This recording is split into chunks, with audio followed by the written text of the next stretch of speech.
The Titanic didn't sink just because it hit an iceberg. That's the version everyone remembers. The giant ship, the cold Atlantic, the sudden collision in the dark. But that explanation is too simple. The truth is far more uncomfortable. By the time the Titanic struck the iceberg, the disaster had already been set in motion hours earlier. It wasn't just about what happened in that final moment. It was about what didn't happen before it. Because on the night of April 14th, 1912, a single warning came in, clear and urgent, and it never reached the people who needed to hear it. That one missed message didn't just delay a reaction, it erased the chance to avoid the danger entirely. Throughout that day, the Titanic had been receiving repeated warnings from nearby ships. These weren't random or vague updates.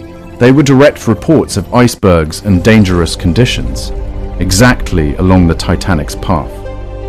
Other vessels in the region were already reacting to these warnings. Some had slowed down. Others had stopped completely, unwilling to risk pushing through thick ice fields in the darkness. The situation ahead wasn't unknown or unpredictable. It was visible, documented, and communicated multiple times. The Titanic wasn't blindly sailing into danger, it was knowingly entering a high-risk zone, with full awareness that icebergs were present and conditions were worsening. Then came the most important warning of all. A nearby ship reported that it was surrounded by ice and had been forced to stop entirely. This wasn't a suggestion to be cautious. It was a clear signal that the conditions ahead were severe enough to halt movement altogether. That message had the potential to change everything. It could have forced a decision, to slow down, to alter course, or to stop and wait until daylight. But instead of being treated as critical information, the message was dismissed. The wireless operator on the Titanic, overwhelmed with passenger communications, interrupted the transmission and shut it down. The warning never made it to the bridge. The officers never saw it. The captain never had the chance to act on it, and the ship continued forward at nearly full speed. What makes this moment so devastating is how small it seems. It wasn't a dramatic failure or a mechanical breakdown. It was a human decision, made in seconds in the middle of a busy shift. The wireless system on the Titanic wasn't designed with safety as its top priority. Its main function was to serve passengers, wealthy travelers sending personal messages across the ocean. The operator was focused on clearing a backlog, doing his job as expected. And in that moment, the incoming warning was treated as an interruption, not a priority. There was no system in place to ensure that critical safety messages were always delivered, no rule that forced urgent warnings to override everything else. So the most important piece of information that night was lost, not because it wasn't sent, but because it wasn't heard. As the Titanic moved forward, the environment made the situation even more dangerous. The ocean that night was unusually calm, almost perfectly still. There were no waves breaking against the ice, no visual cues to reveal the presence of icebergs in the water.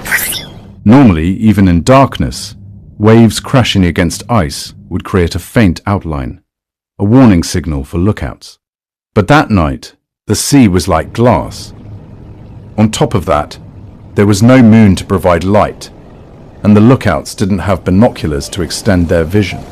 Visibility was at its worst possible state, exactly when the ship needed it most. And yet, despite all of this, the Titanic maintained a high speed, moving confidently into an area where other ships had already decided it was too dangerous to continue. When the iceberg was finally spotted, it appeared almost out of nowhere, looming directly in the ship's path. The lookouts reacted immediately, signaling the bridge and raising the alarm. The crew moved quickly, attempting to turn the ship and avoid a direct collision. But at that speed, with that little warning, there was no real chance to escape. The Titanic didn't crash head-on, which might have allowed it to survive longer or even stay afloat. Instead, it struck the iceberg along its side, tearing open multiple compartments below the waterline. The damage spread across too many sections of the ship, overwhelming the design that was supposed to keep it afloat. Within minutes, it became clear that the situation was irreversible. The ship wasn't just damaged, it was doomed. What followed is the part of the story everyone knows. The confusion, the lifeboats, the panic, and the loss of more than 1,500 lives. But when you trace everything back to its origin, the disaster doesn't begin at the moment of impact. It begins with a breakdown in communication, a warning that never reached the people in control, a system that failed to prioritize safety over routine, a decision that seemed minor in the moment, but carried massive consequences. If that message had been delivered, if the captain had known that a nearby ship was completely surrounded by ice and forced to stop, the Titanic's course might have changed. It might have slowed down. It might have waited. And in that version of events, the iceberg might never have been encountered at all. That's what makes this story so powerful and unsettling. It wasn't just an accident caused by nature. It was a chain reaction built on human choices, missed signals, and small failures that added up to something catastrophic. The iceberg was only the final trigger. The real cause was everything that led up to it. The ignored warning, the lack of urgency, the belief that nothing would go wrong. Because sometimes, history doesn't change because of one massive event. Sometimes it shifts because of something quiet.